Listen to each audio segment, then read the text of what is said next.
Jangan rasa hati lah pasal kadang-kadang saya tadi macam dari pagi ada mesyuarat, jadi macam tak sempat jawab kan. So kalau ada kelapangan saya jawab. Kadang-kadang bukanlah saya tak nak jawab. So, kan, cause sometimes I'm in a meeting ataupun ada tengah prepare something else.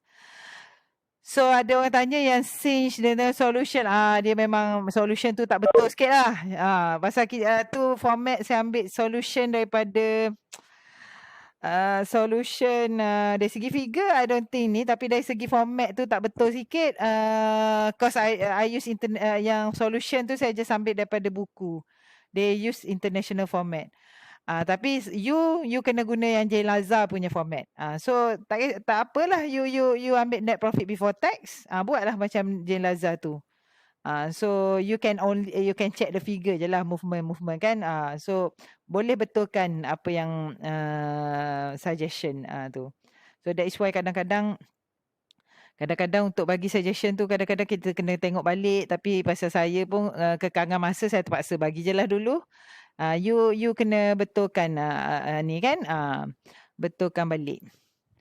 Okay, next kita continue lah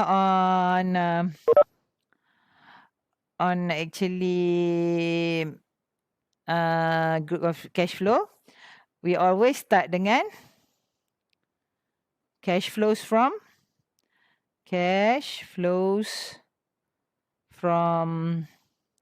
operating activities. Okay. So ada ni.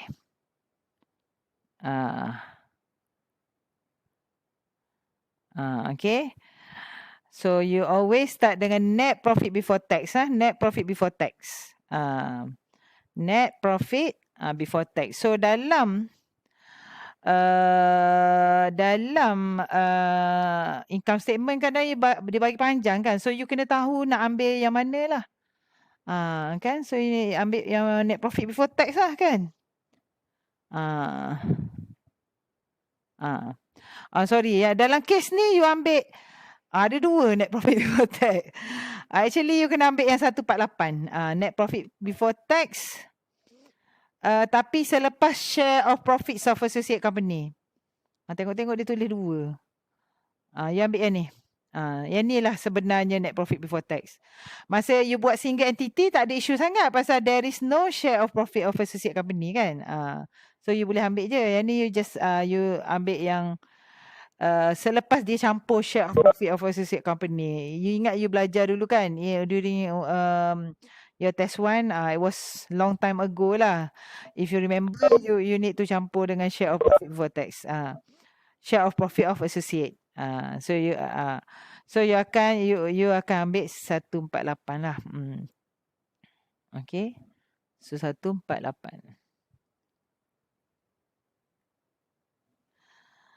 Okay.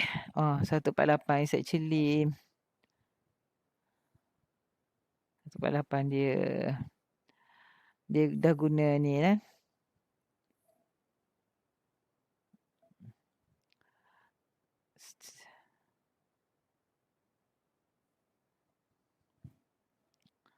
Satu, 4, 8. Okay, next adjustment for. You remember we need to adjust non-cash item kan?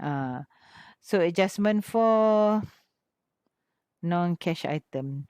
Item yang sebenarnya tak menggambarkan cash. Adjustments for so non-cash item.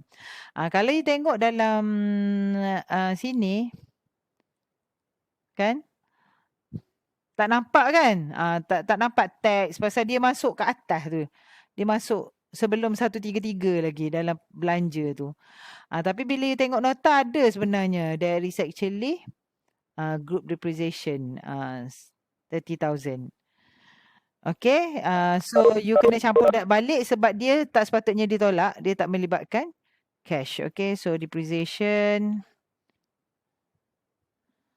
30. Depreciation 30.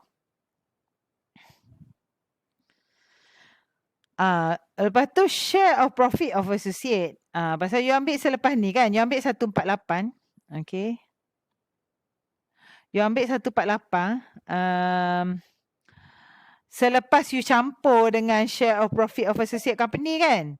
But share of profit of associate company pun dia hanya share profit saja. Tak semestinya dia dapat duit.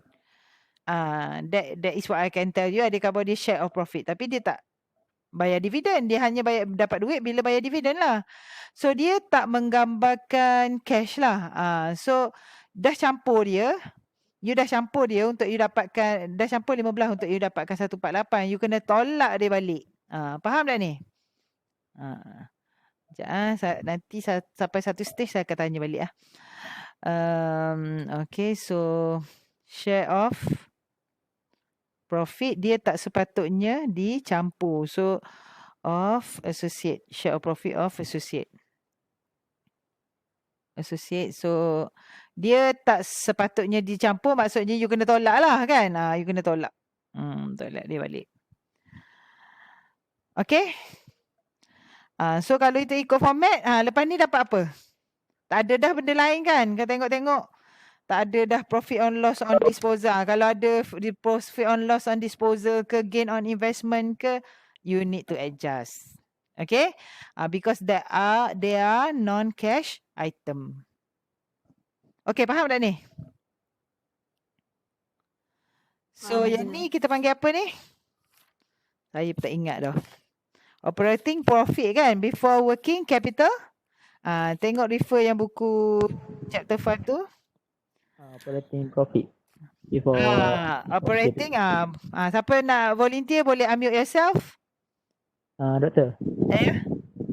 Kalau yang surplus apa tak termasuk kan? Apa? Kalau surplus apa semua. Surplus ke? Can you speak louder? Saya tak berapa dengar. Kejap. Saya cakap. Kalau surplus macam mana doktor? Kalau ke tak ambil kira? Surplus macam mana? Revaluation surplus. Evaluation surplus. Oh, revaluation surplus. Dia kat bawah biasanya. So you ambil net profit before tax kan? Dan dia tak melibatkan cash. Tak ada adjustment untuk cash flow. Tak ada adjustment untuk cash flow. Tapi you boleh nampak lah movement. Okay, tak apa. That is a good question. Nanti mungkin you terpaksa masuk dalam T-account ada juga. Adjustment. We will look later lah. So this one is we call it operating profit before.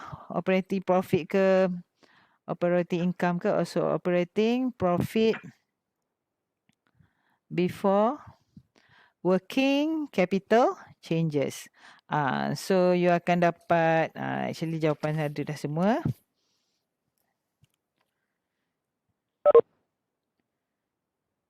You akan dapat 163. Saya salin je tu. Okay, so you will have 163. So before working capital changes, next working capital changes lah. So mana yang working capital? Apa working capital? So kena identify. Working capital, this one lah. Inventory. Bank tak bank is cash lah. Bank cash sama. So you akan ambil inventory dan you dalam case ni you akan ambil sorry, not this one. You akan ambil 20 lah. Okay, so not this one. You akan ambil yang ni. Dan yang trade payable. These are working capital changes.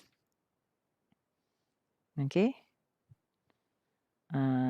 So senang lah. Dah kira dah. Salin je lah kan. Okay. So increase in inventory kan. Increase in inventory. Berapa amount dia? 20.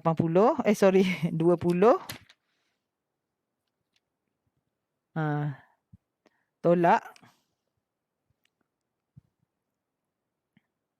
Walaupun increase tolak kan. You faham kan? Effect on cash. Dan also increase in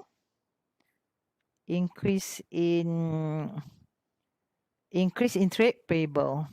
Increase in trade payables. 10. Yang ni campur lah. Yang ni dia berlawan. The direction is actually opposite direction. Okay, selesai ni selesai ni you akan dapat satu lagi, kita panggil apa? You kena ingat format lah tu.